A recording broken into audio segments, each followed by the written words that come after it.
Now, I've been seeing a lot of individuals that are posting these videos about the Cape Town property prices just skyrocketing. Some Cape Town residents are calling it a rental apocalypse. And rental prices are exorbitant, locals can't afford it. It's shifted more towards tourists or individuals that are out of the country that can bring their currency in, which obviously outperforms the rand and then makes it more affordable for them to live. Now, this is something that has been happening for a long period of time, and in recent years it's skyrocketed the most because of social media taking over. People are sharing their experiences and their trips, and specifically areas like Cape Town, which obviously prior to the era of social media maybe didn't get as much recognition, is now getting that sort of recognition that a lot of people are now looking at it and saying, well, this is a place I can visit if I'm coming from Europe or America, wherever.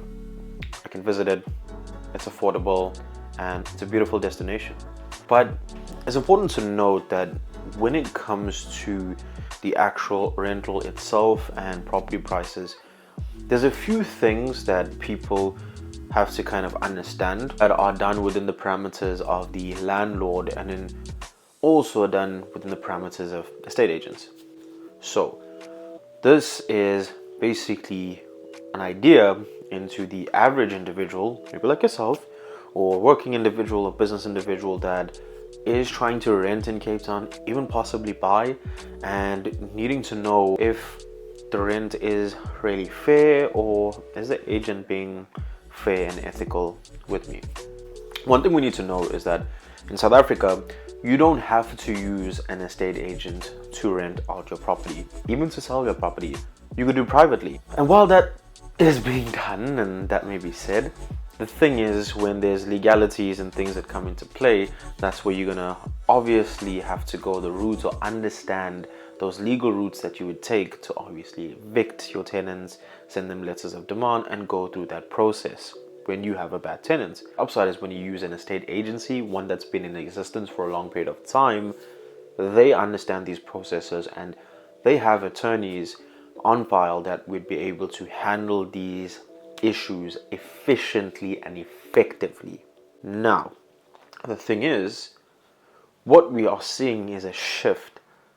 A lot of owners that don't have a plethora or multitude of properties are taking the matters into renting out properties on a private basis. And while that is perfectly fine, they have the initiative or they have the discretion to raise their prices as and when they want to. In South Africa, we're not governed by some sort of law that says you have to be in a certain price bracket, certain area. We go based on comparables in the market. How that works is, if you get an estate agent to rent out or sell your property, they will look at the comparable prices in the area. The property down the road sell for, what did the property on the next street sell for, what did the house next door sell or rent out for, and then they base it on that. And obviously they look at your property, they look at what you have, your finishes, your size, and then it would give you a price. Now, with a lot of international visitors coming through and tourists coming through, owners can now look at that and say, well, if other owners are driving their prices up, I might as well drive my prices up. Now you already get this notion of an imbalance in what's happening.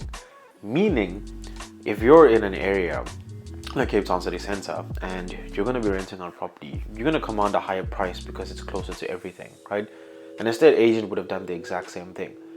Problem is that you may not be fair on that price, and not to say that you as an owner can, or the owner themselves are, not justified in doing this. You're 100% justified in doing this.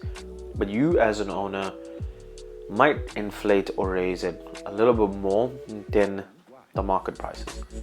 And then what happens, that creates a competition, because if you raise it a little bit more and people see that you're getting fully booked, it tells the next owner that, hey, I've got to raise my prices, because if a place was going at 25,000, for example, and mine was at 20, this person at 25 is fully booked 80% of the year, and I was like about 70%, I can raise my prices as well.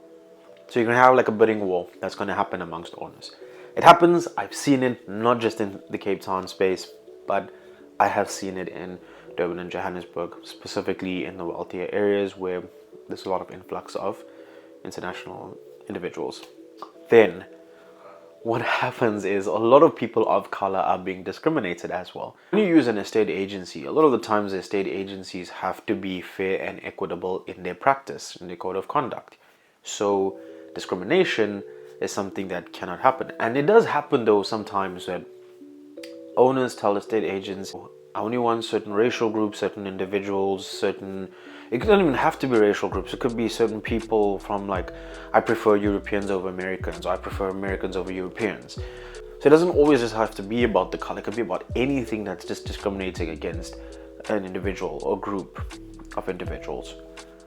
And that is where we need to understand that at the owner's discretion, if they say that's an estate agent, any reputable estate agent would then take a step back and say, well, we can't do that because it's not fair. Obviously, if they operate within the parameters of their code of conduct and ethics. Now, not everybody does that, and unfortunately, that happens. I've seen agencies operate like that, and obviously, if you're in the industry and you work with ethics and practice properly, you would know that that is just wrong on many levels. But at the end of the day, it is up to the owner. The problem arises in that in a space like Cape Town, competition and this competitive market is driving the prices up, and it does drive the locals away. You see the locals not being able to get places to rent, having to move into the outskirts, or having to move from Cape Town to other cities where it's just more affordable. I'm just gonna do it.